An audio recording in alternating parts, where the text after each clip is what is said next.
اعوذ باللہ من الشیطان الرجیم بسم اللہ الرحمن الرحیم من ذا الذی یقرض اللہ قرضا حسنا فیضاعفہ له وله اجر کریم یوم تری المؤمنین والمؤمنات یسعی نورهم بین ایدیہم وبایمانہم بشراكم اليوم جنات تجري من تحتها الأنهار خالدين فيها ذلك هو الفوز العظيم يوم يقول المنافقون والمنافقات للذين آمنوا انظرونا نقتبس من نوركم قيل ارجعوا وراءكم فالتمسوا نورا فضرب بينهم بسور له باب باطنه فيه الرحمة وظاهره من قبله العذاب۔ سورہ الحدید آیات 11 سے 13۔ من ذا الذی، کون ہے جو، یقرض اللہ، قرضہ دے اللہ تعالی کو، قرضا حسنا، اچھا قرضہ، قرض حسنا، اللہ کی راہ میں خرچ کرنے کی ترغیب دلائی جا رہی ہے۔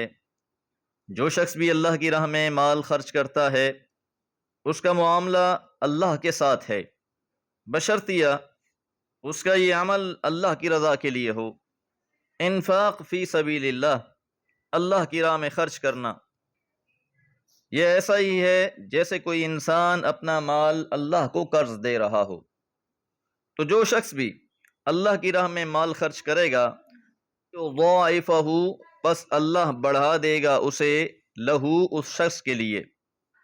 اس نے اللہ کی راہ میں خرچ تو تھوڑا کیا ہوگا لیکن اللہ اسے بہت زیادہ عطا فرمائیں گے۔ وَلَہُ، اور اس شخص کے لیے، اجر کریم، باعزت صلہ ہوگا۔ تو جو لوگ اللہ کی راہ میں مال خرچ کرنے والے ہیں انہیں اس کا دنیا میں بھی بہترین صلہ ملے گا، آخرت میں بھی عزت والا صلہ دیا جائے گا۔ کوئی شخص 1 درہم 1 دینار اللہ کی راہ میں خرچ کرتا ہے، اس کا کم از کم صلہ 10 گنا ہے، اور اللہ تعالیٰ اسے بڑھاتے بڑھاتے 700 گنا تک لے جاتے ہیں، اور جس کے لیے چاہتے ہیں اس سے بھی بڑھا دیتے ہیں۔ تو اللہ تعالیٰ کا وعدہ ہے ایسے شخص کے لیے جو اس کی راہ میں خرچ کرے گا، اللہ تعالیٰ اسے دنیا میں بھی عطا فرمائے گا اور آخرت میں بھی بہترین صلے سے نوازا جائے گا۔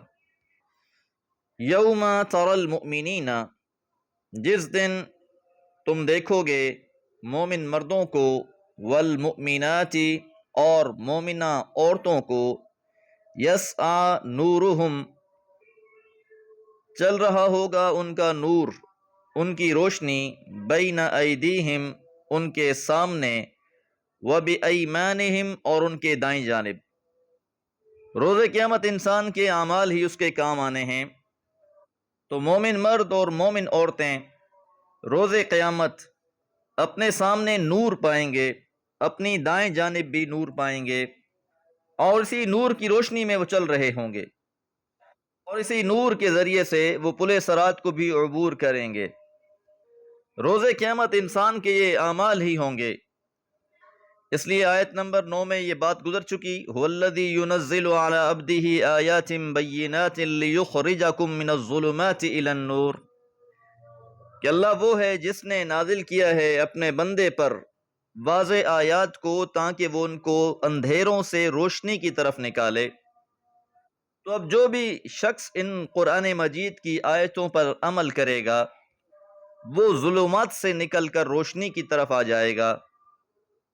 یاد رہے قرآن مجید کا اصل مقصد یہی ہے کہ اس کو سمجھا جائے، اس پر عمل کیا جائے، اور یہاں پر خاص طور پر اللہ کی راہ میں مال خرچ کرنے کی ترغیب دلائی جا رہی ہے کہ جو لوگ اس دنیا کی زندگی میں اللہ کی راہ میں مال خرچ کر جائیں گے ان کے لیے نور ہوگا، اور ساتھ پھر انہیں بشارت بھی دی جائے گی اور کہا جائے گا بشراکم اليوم، بشارت ہو تمہارے لیے آج کے دن۔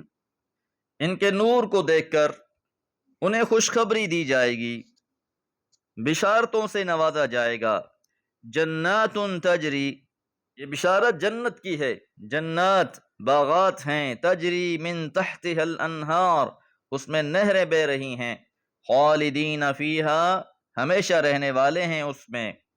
یہ نعمتیں اللہ تعالیٰ کی ابدی ہیں، دنیا میں نعمتیں حاصل بھی ہوتی ہیں، چھین بھی لی جاتی ہیں، عروج بھی ملتا ہے، زوال بھی آتا ہے، لیکن آخرت کی کامیابی ابدی کامیابی ہے۔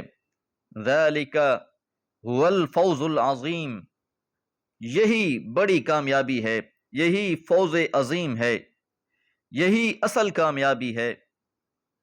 جس طرح ایک اور جگہ پر فرمایا وَمَنْ زُحْزِحَ عَنِ النَّارِ، کہ جس کو جہنم سے بچا لیا گیا اور جنت میں داخل کر دیا گیا، فقد فاز، بس وہی شخص کامیاب ہو گیا۔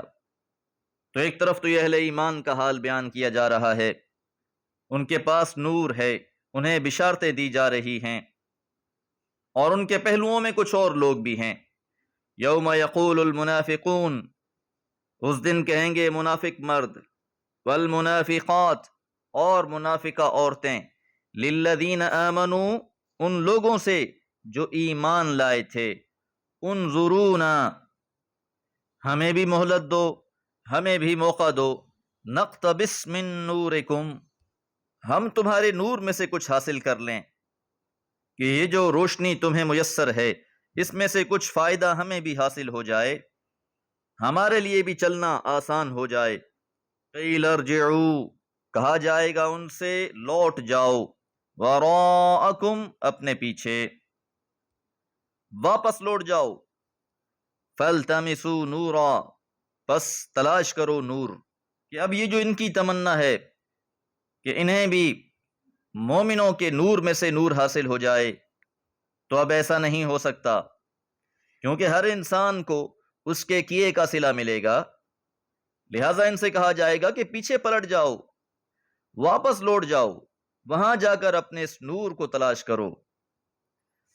اصل میں یہ نور تو دنیا سے حاصل کر کے جانا تھا، یہ تو ایمان کا نور ہے، یہ تو عمل صالح کی روشنی ہے، اس کا محل، اس کی جگہ دار الامتحان تھا، دنیا تھی۔ فَضُرِبَ بَيْنَهُمْ بِسُورٍ، پس ان کے درمیان میں دیوار حائل کر دی جائے گی۔ اہل ایمان اور اہل نفاق، مومنین اور منافقین، ان کے درمیان میں ایک دیوار حائل کر دی جائے گی، لہو باب، اس کا دروازہ ہوگا۔ اہل ایمان کو الگ کر دیا جائے گا، اہل نفاق کو، منافقوں کو الگ کر دیا جائے گا۔ اب اس دیوار کی خصوصیت کیا ہوگی؟ باطنہ فیہ الرحمہ، اس کے اندر کے جانب رحمت ہوگی، کہ جس طرف اہل ایمان ہوں گے وہ حصہ رحمت والا ہوگا، وظاہرہ، اور اس کا ظاہری حصہ، من قبلہ العذاب، عذاب والا ہوگا۔ تو اس دیوار کی باہر کی طرف عذاب والی ہوگی جو منافقین کی طرف ہوگی۔ دیوار ایک ہی ہے، لیکن اس کے اندر کا حصہ اہل ایمان کے لیے رحمت کا باعث بن جائے گا، اور اہل نفاق کے لیے اس کی دوسری جانب عذاب بن جائے گی۔ اہل ایمان کو جنتوں سے نواز دیا جائے گا، جبکہ منافقین عذاب کی تاریکی میں گر جائیں گے۔ دعا گو ہیں اللہ تعالی خالص اپنی رضا کے لیے عمل کی توفیق عطا فرمائے۔ وما علی الا البلاغ۔